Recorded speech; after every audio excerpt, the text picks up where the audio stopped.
సహోదరులందరికీ మన ప్రభువైన యేసుక్రీస్తు నామంలో నా యొక్క వందనములు. నిజమైన స్నేహితుడు ఎవరు అనే సంగతిని గురించి ఆలోచన చేద్దాం. Who is your true friend? నిజమైన స్నేహితుడు ఎవరు? ఈ లోకంలో స్నేహితులను గురించి మనం చూసినప్పుడు అనేక రకాలుగా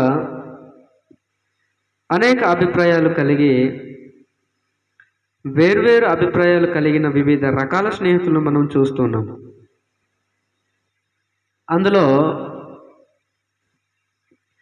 మొదట ఒక ఉదాహరణ తెలియజేస్తాను.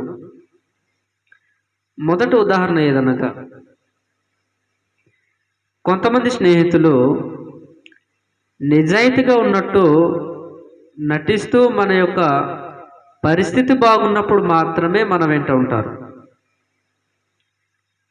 మరి రెండో ఉదాహరణ, మరికొంతమంది స్నేహితులు ఎలా ఉంటారు అంటే, మన నుండి ఏదైనా ఆశించి వారు ఆశించిన దాన్ని పొందుకోవటానికి మాత్రమే మనతో స్నేహం చేస్తారు.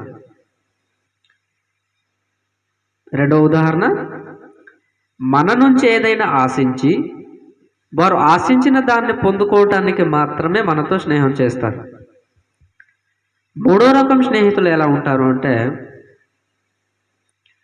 ఈ ఒక మూడో ఉదాహరణలో మరికొంతమంది స్నేహితులు ఏ విధంగా ఉంటారు అంటే, పరిస్థితులను బట్టి నటించేవారుగా ఉంటారు.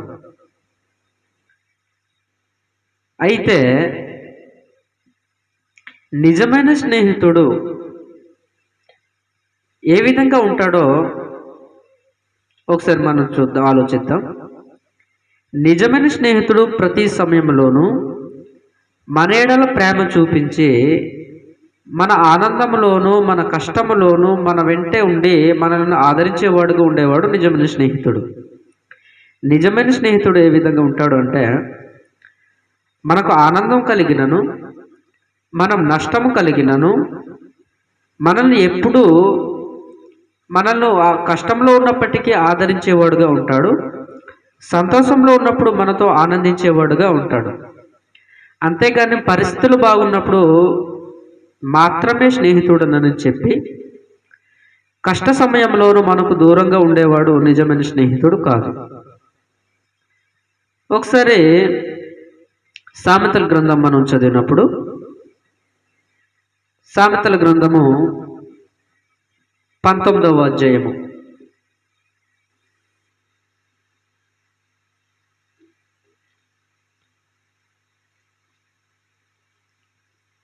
సామెతల గ్రంథము 19వ అధ్యాయము 6వ వచనం చదివినప్పుడు,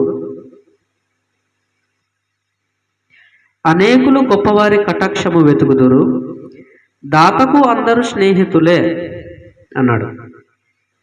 అదే సామెతల గ్రంథంలోనే 17వ అధ్యాయము 17వ వచనం చదివినప్పుడు, అదే పుస్తకంలోనే 17వ అధ్యాయము 17వ వచనం మనం చదివినప్పుడు,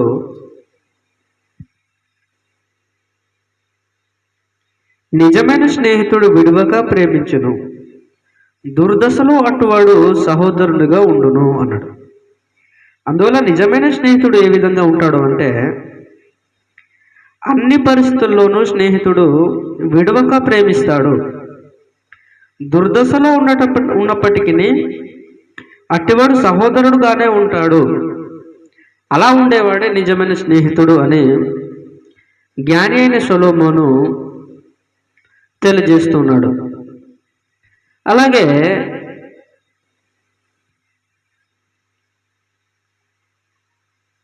గ్రంథంలో మనం చూసినప్పుడు నిజమైన స్నేహితుడు మన ఎడల ఎంత నమ్మకమైన వాడుగా ఉంటాడో గ్రంథంలో అలా ఎవరు ఉన్నారో మనం చూసినప్పుడు,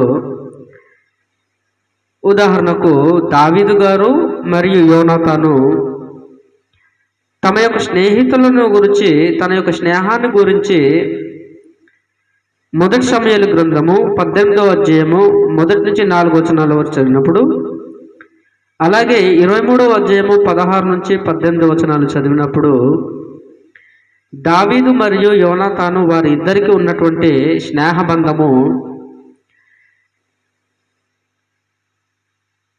ఏ విధంగా ఉందో దాన్ని మనం చూడగలం.